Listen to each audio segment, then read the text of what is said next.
Après une courte halte à Memphis et sa folie du rock'n'roll, je poursuis mon périple américain dans le Midwest pour arriver à Los Angeles en Californie. Ville qui conserve une place importante dans la culture populaire. Hollywood, Alerte à Malibu, L'arme fatale, mais aussi une ville souffrant d'un fort taux de criminalité et des méfaits de la drogue. Aussi, à peine débarqué dans la Cité des Anges, me rendis-je chez mon ami l'infatigable Maurice le Marqueteux pour parler du dernier film sur lequel il avait travaillé, Training Day, tout récemment récompensé aux Oscars. You think I'm crazy, right? We communicate and talk to me. Say it. Say it. You think you're a road cop? Learned a lot of things on these streets, boy. Good things and bad things too. There's some profoundly evil people walking the streets freely right now. I'm the police. King Kong ain't got nothing on me.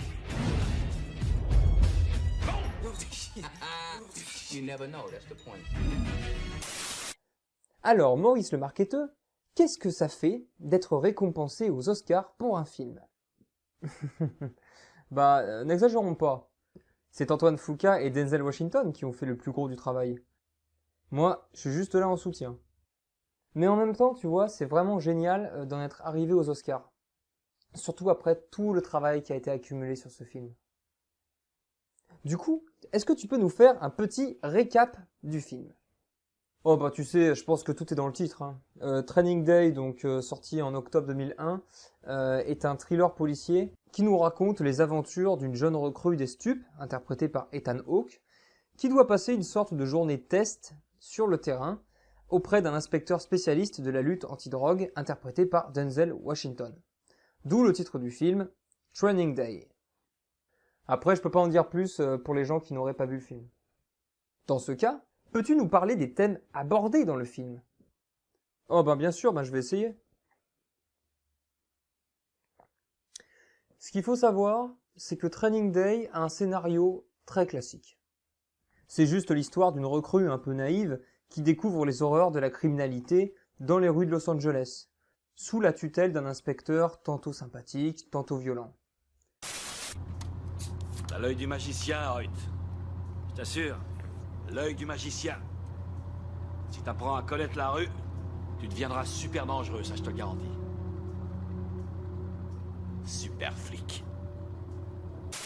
Ce qui amène à se poser beaucoup de questions sur beaucoup de thèmes, comme l'honneur, la confiance, l'intégrité.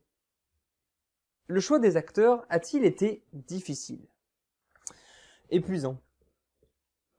Ce qu'il faut comprendre, c'est que Antoine Fuqua, le réalisateur de Training Day, est très connu dans la profession pour être un scénariste qui arrive à mettre en avant ses acteurs. Aussi, pour jouer le rôle d'Alonzo, le mentor cynique et imprévisible, nous avons hésité entre plusieurs acteurs âgés et confirmés pour des rôles violents. Des acteurs comme par exemple Bruce Willis, Samuel Jackson, Gary Sinise, Tom Sizemore. Et finalement, vous avez choisi Denzel Washington. Et finalement, on a choisi Denzel Washington. Et on a eu raison, visiblement. Denzel est un acteur polyvalent. Il peut, en une fraction de seconde, passer du type le plus sympa du monde à un gros lourdeau menaçant, vulgaire et égocentrique.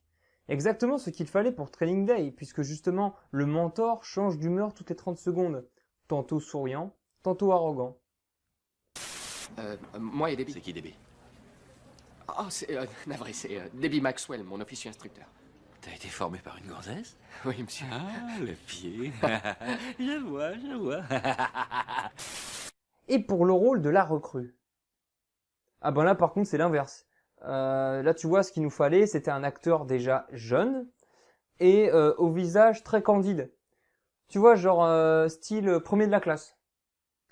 On a eu Matt Damon, on a eu Tobey Maguire, mais au final Antoine Fuqua a préféré garder Ethan Hawke. Est-ce que l'on peut dire que le duo Denzel Washington-Ethan Hawke porte le film? Complètement.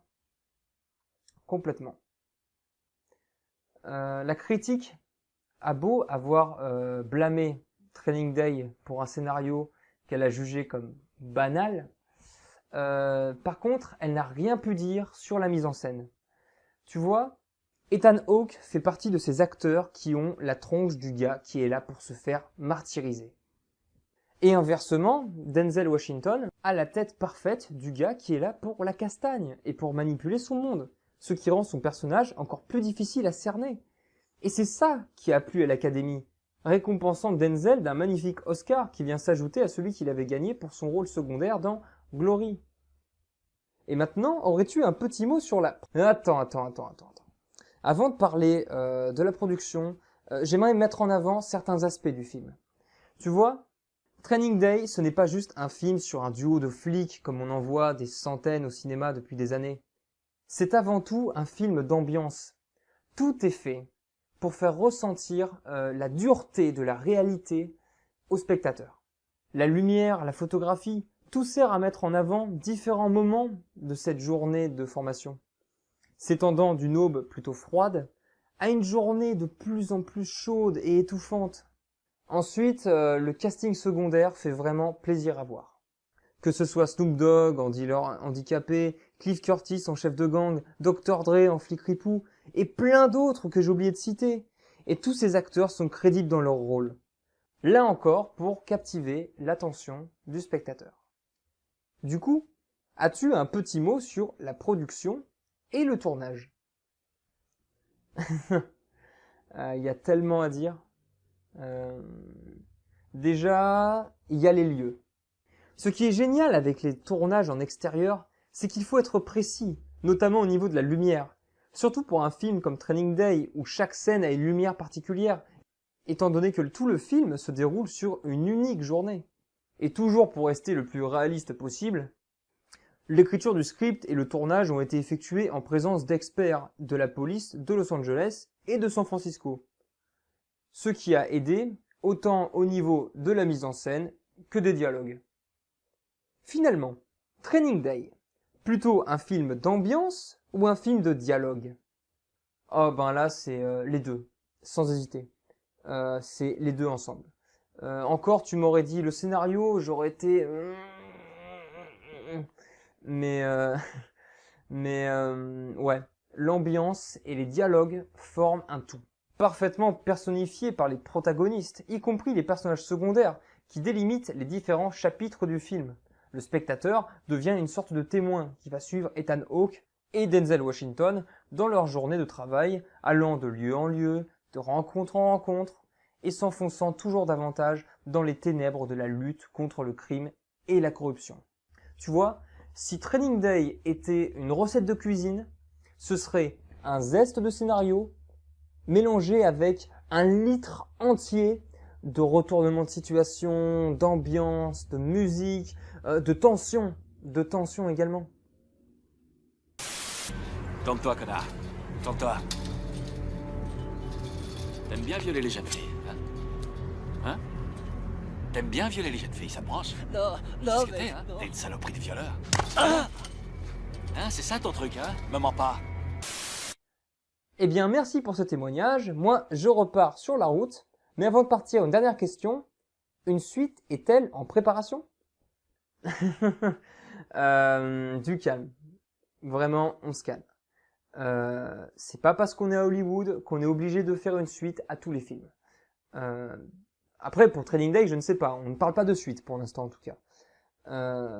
Et puis, franchement, je vois pas du tout comment ça pourrait marcher. Ou alors une série, peut-être.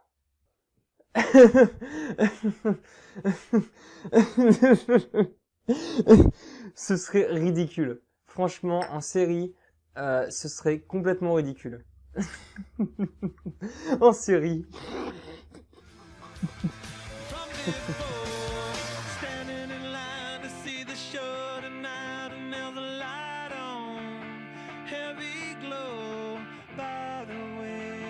Tried to say I'd be there, waiting for